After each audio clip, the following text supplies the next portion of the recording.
বাংলাদেশ সহ দক্ষিণ এশিয়ার অনেক দেশে কিছু রোগ রয়েছে যেগুলোকে সাধারণ রোগ মনে করে অবহেলা করা হয়, অথচ বাস্তবে সেগুলোর সংক্রমণ ক্ষমতা ভয়াবহ। তেমনি একটি রোগ হচ্ছে স্ক্যাবিস বা খোসপাঁচড়া। এটি খুব দ্রুত একজন থেকে আরেকজনে ছড়িয়ে পড়া একটি চর্মরোগ। সাম্প্রতিক সময়ে দেশের বিভিন্ন এলাকায়, বিশেষ করে শিক্ষা প্রতিষ্ঠান, হোস্টেল, মাদ্রাসা, এতিমখানা, আশ্রয়ণ প্রকল্প ও নিম্নবিত্ত পল্লীগুলোতে স্ক্যাবিস আক্রান্ত রোগীর সংখ্যা হঠাৎ বেড়ে গেছে।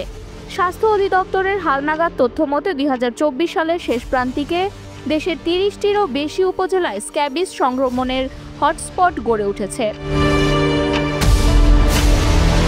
এই রোগের বিস্তার দেখে এটিকে হালকা করে দেখার কোনো সুযোগ নেই, কারণ একদিকে যেমন এটি শরীরের জন্য অত্যন্ত অস্বস্তিকর ও যন্ত্রণাদায়ক, অন্যদিকে এটি স্বাস্থ্যবিধি, পরিচ্ছন্নতা এবং সামাজিক স্বাস্থ্যনীতির সীমাবদ্ধতার প্রতিচ্ছবি।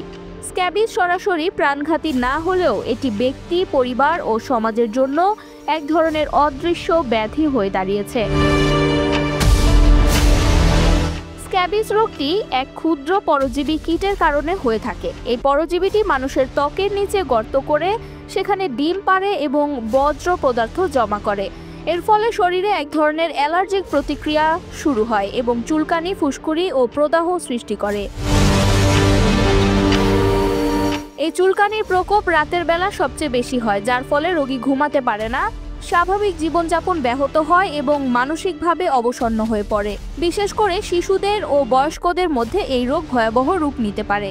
অনেক সময় তীব্র চুলকানির ফলে ত্বকে আঁচড় লেগে ঘা হয়ে যায়। সেখানে ব্যাকটেরিয়ার সংক্রমণ যুক্ত হয়ে সেপ্টিসেমিয়া বা রক্তের সংক্রমণ পর্যন্ত দেখা দিতে পারে।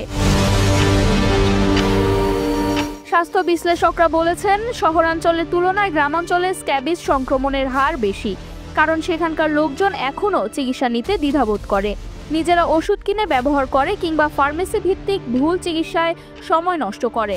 স্ক্যাবিস রোগের লক্ষণ সাধারণত তীব্র চুলকানি দিয়ে শুরু হয়।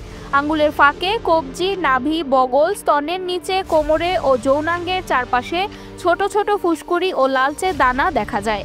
শিশুদের ক্ষেত্রে এই সংক্রমণ মুখ, মাথা ও হাতে পায়ের তালুতে পর্যন্ত ছড়িয়ে পড়তে পারে।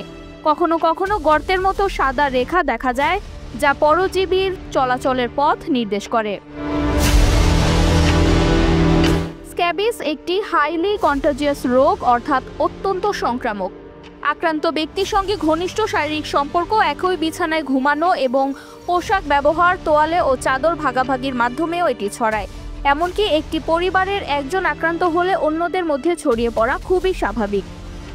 বর্তমান হারে যে জলবায়ু পরিবর্তন, অতিরিক্ত গরম ও ঘনবসতিপূর্ণ পরিবেশ তৈরি হচ্ছে, তাতে স্ক্যাবিস সহ নানা চর্মরোগের বিস্তার আরও বাড়বে বলেই বিশেষজ্ঞরা আশঙ্কা করছেন। অতএব এটি রোগকে গুরুত্ব না দিয়ে উপেক্ষা করলে সেটি কেবল ব্যক্তি পর্যায়ে নয়, বরং সমাজ, রাষ্ট্র পর্যায়েও স্বাস্থ্য ঝুঁকি তৈরি করতে পারে। স্বাস্থ্যসেবার উন্নয়ন শুধু হাসপাতাল বানিয়ে সম্ভব নয়। সচেতনতা, সময়মতো চিকিৎসা এবং প্রতিরোধমূলক ব্যবস্থাপনা এখানে সবচেয়ে জরুরি। স্ক্যাবিস আমাদের মনে করিয়ে দেয়, ছোট রোগ বলে কিছু নেই, অবহেলায় একে বড় করে তোলে।